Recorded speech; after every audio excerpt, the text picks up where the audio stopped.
Hello, everyone, and welcome to Real Estate Daily. Several of the articles we're going to go over today, one being very important. If you have a HELOC on your house right now and the market starts to slip and the value of your home goes down, what happens? Also, how's the Fed really impacting this housing market? That and several other different articles today on Real Estate Daily. Hello, everyone. My name is Troy. And every day we go over the latest news in real estate, housing, and the mortgage market. Now, before we jump into all this, please hit that subscribe button. We want to keep growing this channel. We're just a tick under 2,000, and we're hoping by the middle of the month, sometime late next week, we hit that 2,000 mark. Let's jump right into it. This is from Yahoo News. It says, as the U.S. housing market starts to show signs of cooling, what happens to your HELOC if the value of your home drops? This happened back in 2007, 2008, 2009. We saw what happened. The bank simply just pulled your HELOC and they would not allow it. They looked at the equity, and HELOC stands for Home Equity Line of Credit. Well, if your equity goes down, then it means that you have less equity that is available. And if that equity is not available, you cannot borrow against it. And so they will pull that. Now, a lot of people who can be savvy or stupid, I don't know which, a lot of them will go ahead and yank that money out and hold that money in their bank account and their house, then they'll make those payments and they'll have it for that rainy day. But if your HELOC goes away and you haven't pulled any money out, then you do not have that option to pull money out. Now, people looked at this like it was an ATM for their house, right? You know, just put your card in, pull money out. It just adds to the balance of your home or becomes a second mortgage on your home. But today, it's got to be looked at a lot more strategic, especially if we're really coming into a big recession. You don't want to be caught that way because it will put you in foreclosure much faster than your neighbor who didn't even use a HELOC or didn't even get a HELOC. Next article says, a surging U.S. dollar is already sending danger signs, economists warn. Well, it does, because a lot of people won't want to use the dollar at that point. And this is a big issue that's going on worldwide as we're continually seeing inflation explode, partly because the dollar is so strong. Now, there's the European countries obviously use a dollar. They do cross-border trading, maybe in big sales, all in dollars. But the BRICS nations, such as China and Russia, they're wanting to go into the Chinese yuan. I'm sorry. And so it's going to be very interesting to go forward and see what happens to the U.S. dollar. There is a chance that if it doesn't become or it loses its status of world currency, then we're going to see major issues with it. And if we see major issues with it, I think the Fed will turn on the printers again. That's just my personal opinion. Next article is how the Fed is impacting the housing market. We know that the Fed has been very hawkish in the last meeting that they had, or the comments that came out last month. And they're meeting here at the end of this month, and we're going to see the CPI numbers. I think they're just on this rampage of raising rates. And if they are, that's why we saw a bump in the last 2 or 3 weeks of a 50 to 75 point raise. With that being said, that's why we saw interest rates for the housing market go up.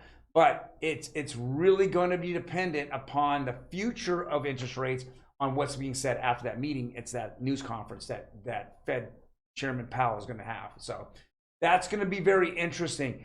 Is it a time to buy a house? I know that's a big question everyone's asking. I think it's always going to be a good time to buy housing. Why do I say that? Now, I know everyone's, will be throwing tomatoes and eggs at me, right? It's overpriced. It's this or that. Guess what? What brings down prices? Well, qualifying for a loan brings down prices, people. So when you're sitting on the sideline with your little approval letter, hey, I got an approval letter, and prices fall because interest rates go up to 7-8%, and that approval letter is no good anymore because you can't afford it because the interest rates have just exploded. Guys, that's why you don't see a zillion people buying homes on a housing dip. It doesn't happen because people can't qualify. I went through it in 2009, 10, 11, 12. No one was buying homes, right? Because they couldn't get qualified for them. And then you just had the housing market out there where people were, literally, mortgage companies were literally just trying to find programs that they can keep people in the houses, but they didn't want to put people in a bad situation where they were going to foreclose on it somewhere down the road. So that's what you have to consider. That's why I'm looking at, the Fed impact on the housing market. Next article. Confused about the housing market.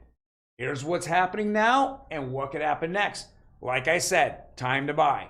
Time to buy. What's happening next is exactly what I just said. The Fed, if they're going to be hawkish in their end of month meeting and say they're going to continue to raise rates, then we're going to see the mortgage rates go up and up again.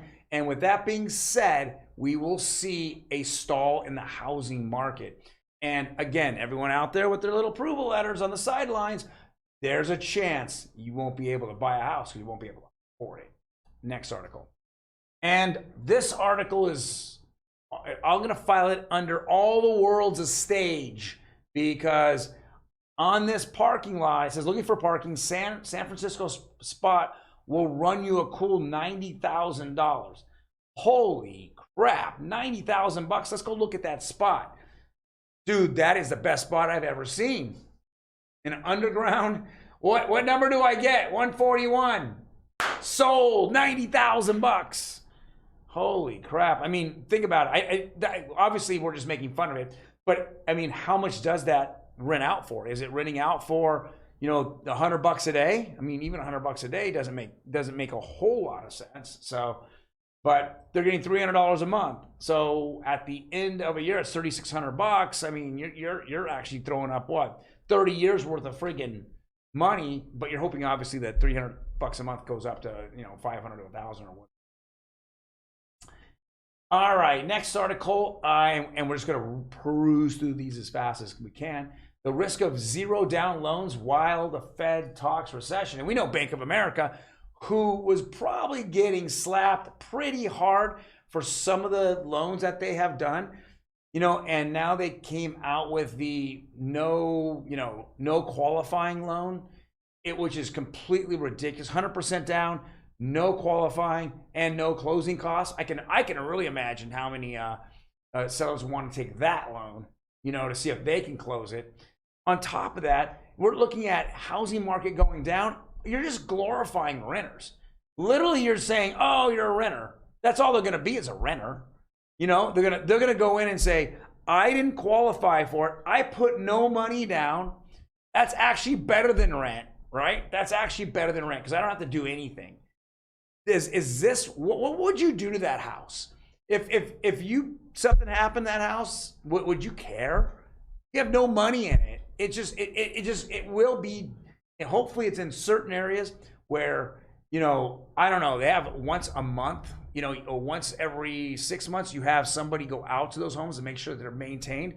Otherwise, I wouldn't want one in my neighborhood. If they can't afford to put any money down on a house, do I want that in my neighborhood? Because they're not going to turn on the water on their front lawn. Why would they do that?